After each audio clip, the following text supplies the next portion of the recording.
స్పీడ్గా పూర్తి చేయాలంట, ప్రభుత్వం కట్టాలంటే 20 సంవత్సరాలు ఎంతో పడుతుంది. తొందరగా పూర్తి చేసి ప్రజలకు వైద్య సౌకర్యాలు అందాలంటే ఇమీడియట్గా ప్రైవేట్ వాళ్ళకి ఇచ్చేయాలనేది ప్రభుత్వం చెప్తున్న మాట. పచ్చి అబద్ధమని చెప్తున్నా నేను. నువ్వు కావాలన్న వాడికేమో వేల కోట్లు ఇస్తావా? ఒకవైపున కిందటిసారి జగన్మోహన్ రెడ్డి గారి గవర్నమెంట్ ఉండగా షిరిడి సాయి ఎలక్ట్రికల్స్ వాళ్ళు ట్రాన్స్ఫార్మర్లు స్మార్ట్ మీటర్ల కొనుగోలులో డబల్ రేట్లు వేసుకుని వేల కోట్ల రూపాయలు ఫ్రాడ్ చేశారు, జగన్కి లంచాలు ఇచ్చారు అని చెప్పి విమర్శించిన తెలుగుదేశం పార్టీ నాయకులు ఇవాళ వాళ్ళ మీద ఏమీ యాక్షన్ తీసుకోవాలా, డబ్బు రాబట్టడానికి ప్రయత్నం చేయట్లా. ఆ పడిన భారమంతా కూడా మళ్ళీ పెరిగినటువంటి ఎలక్ట్రిసిటీ బిల్లుల రూపంలో సామాన్య ప్రజానీకం వినియోగదారుల నుంచే రాబడుతున్నారు. ఎట్ ది సేమ్ టైం ఆ షిరిడి సాయి అనుబంధ సంస్థ ఇండో సోలార్ కంపెనీకి అక్కడ కరేడు దగ్గర 8,360 ఎకరాలు భూమి కేటాయించడమే కాకుండా జగన్మోహన్ రెడ్డి గారి ప్రభుత్వంలో అందజేసానికి ప్రతిపాదించబడిన 27,000 కోట్ల రూపాయల ఇన్సెంటివ్స్ సబ్సిడీలకు తోడు ఇంకా 14,000 కోట్ల రూపాయల అదనంగా 41,000 కోట్ల రూపాయలు ఇస్తానికి జీవో ఇచ్చారు. నీకు డబ్బులు కొరవా చంద్రబాబు నాయుడు గారు? కావాలనుకున్న వాళ్ళకి ఎంత డబ్బైనా శిబి చక్రవర్తికి మళ్ళీ పంచిపెడుతున్నావే, అవసరమైన నాటికి సామాన్య ప్రజానీకానికి గుర్తురాదా? హెల్త్ ఇష్యూ ఎంత 3,000 కోట్లు 4,000 కోట్లు పెడితే ఇన్ని హాస్పిటల్స్ వస్తాయి, అందరూ పేదవాళ్ళు వెళ్ళే పరిస్థితి. అసలు ఎంతండి? 8,500 కోట్లని జగన్ టైంలో లెక్కేశారు. ల్యాండ్స్ వచ్చి అందులో 17% 1,500 కోట్లు అతను ఖర్చు పెట్టాడు. కొన్ని 5 కాలేజీలు ఆల్రెడీ స్టార్ట్ అయ్యి నడుస్తున్నాయి.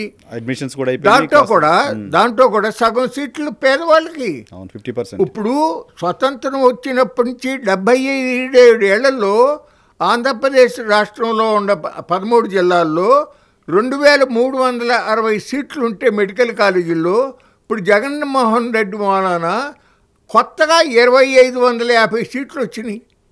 అంటే దాదాపు 1,200-1,300 సీట్లు పేద పిల్లలకి వెళ్తాయి కదండి, డాక్టర్లు అవుతారు కదా, 50%. బెటర్ మెడికల్ ఫెసిలిటీస్ దొరుకుతాయి కదా ప్రజలకి, సామాన్యులకి. అటువంటి దానికి డబ్బు పెడతానికి నీకేంటి బాధ? ఎంత అప్పులు చేస్తున్నావు? కిందసారి జగన్ రెడ్డి గవర్నమెంట్లో అన్ని లక్షల కోట్లు అప్పులు చేశాడు, ఇన్ని లక్షల కోట్లు అప్పులు చేశాడు అని ఇవాళ ఈ సంవత్సరంలో నువ్వు ఎన్ని లక్షల కోట్లు అప్పులు చేస్తున్నావు? వాటన్నిటికీ అప్పుడు వాళ్ళ అవసరం లేనిది 20 ఏళ్ళ తర్వాత కానీ అవసరం కాబోయేటటువంటి మెట్రో రైలుకి ఇప్పుడే కావాలా? ఔటర్ రింగ్ రోడ్కి ఇప్పుడే కావాలా? వాటన్నిటికీ 1,000 కోట్లకి వస్తాయా? కానీ మెడికల్ కాలేజీలకి బిల్డింగ్లు కడతానికి నీకేమి మనసు ఎందుకు ఒప్పట్లేదని చెప్పి నేను సూటిగా అడుగుతున్నాను. ఏంటి సార్, ప్రభుత్వం ప్రైవేటు వాళ్ళకి వైద్యాన్ని అప్పజెప్పే ప్రయత్నం చేస్తోంది, తమకు సంబంధించిన వాళ్ళకు ఆ కాలేజీలు ఇవ్వడం కోసం ప్రయత్నం చేస్తున్నారు, ఇలాంటి ఆరోపణలు ఉన్నాయి. మీరు నమ్ముతున్నారా? పాసిబిలిటీ ఉంది? ఖచ్చితంగా నమ్ముతున్నా. ఎందుకంటే కనపడుతుంది కదా. ఇప్పుడు ఇదే పని జగన్ చేశాడు అనుకోండి, మరి తెలుగుదేశం వాళ్ళే అనేవాళ్ళు కదా, అమ్మో ఎంత డబ్బు తినేశాడు అని. అంటే అతను చేస్తే తప్పు, నువ్వు చేస్తే ఒప్ప. దీంట్లో కూడా ఎరకమాల ఏదో కథ ఉందనేది అర్థమవుతుంది కదా.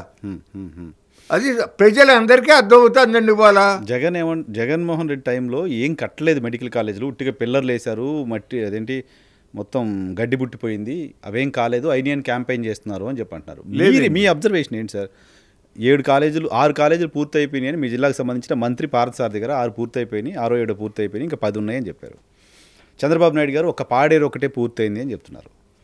మంత్రి అనిత గారు అసలు పాడేరు కూడా పూర్తి కాలేదు అని చెప్తున్నారు. అసలు ఏది నిజం, ఏది నమ్మాలి? మీ అబ్జర్వేషన్ ఏంటి? ఇప్పుడు ఒకటండి, ఒక నిర్మాణం అనేది ప్రారంభించి జరుగుతూ ఉన్నప్పుడు కొద్దిగా టైం పడుతుంది. ఇప్పుడు చంద్రబాబు నాయుడు గారు ఎందుకు సార్ అసలు కాలేజీ నిర్మాణం జరగకుండా క్లాసులు జరిగిన సందర్భాలు లేవా తెలుగు రాష్ట్రాల్లో? కాలేజ్ బిల్డింగ్ పూర్తి కాలేదని సీట్లు వెనక్కి ఇచ్చిన పరిస్థితి ఉందా? లేదు. జరుగుతుంది. బందర్లో జరుగుతుంది కదా, ప్రైవేట్గా మనం అద్దెకు తీసుకొని కాలేజీలు నడిపిస్తున్నాం కదా. బందర్లో, కృష్ణా జిల్లాలో బందర్లో నడుస్తుంది. అది అక్కడ పెట్టినప్పుడు కూడా అంతకుముందు ఆ భూమిలో ఉప్పు భూములలో వరి పరిశోధన స్థావరం ఉంది ఎప్పటి నుంచో. అది కాకుండా వేరే చోట తీసుకోమంటే జగన్మోహన్ రెడ్డి గవర్నమెంట్లో కాదని అక్కడే పెట్టేశారు. సరే అయిపోయింది అనుకోండి. ఇప్పుడు అది నడుస్తుంది, కాలేజీ నడుస్తుంది, ప్రజలకి వైద్య సేవలు అందుతున్నాయి. మరి ఇప్పుడు ఇప్పుడు చంద్రబాబు నాయుడు గారి గవర్నమెంట్లో మొదలుపెట్టిన పనులు అన్నీ అప్పటికప్పుడే అయినాయా? ప్రాసెస్ టిట్కో ఇళ్ళు అయినాయా? ఇప్పటికి అయినాయా? బ్యాంకులో అప్పు తీసుకొచ్చి మరి వాళ్ళు కట్టారే, అవి పూర్తి చేసి ఇవ్వాలనుకునే మాట చేశారా? ఈ నారాయణ గారు జూన్ నెలకే ఇస్తా అన్నాడు, ఎక్కడన్నా ఇచ్చాడా? అట్లాగే 3 ఏళ్లలో అమరావతిలో 33,000 ఎకరాలు భూమి ఇచ్చిన రైతులకి రోడ్లు, డ్రైన్లు, మంచినీళ్ళు, కరెంటు పెట్టేసి మీకు పువ్వులాగా అంతా డెవలప్ చేసి ఇస్తామన్నాడు. లేఅవుట్లు ఇచ్చావా? అసలు గత 5 ఏళ్లలో అప్పుడు అధికారంలో ఉన్నప్పుడు పనే మొదలు పెట్టలేదు ఇది.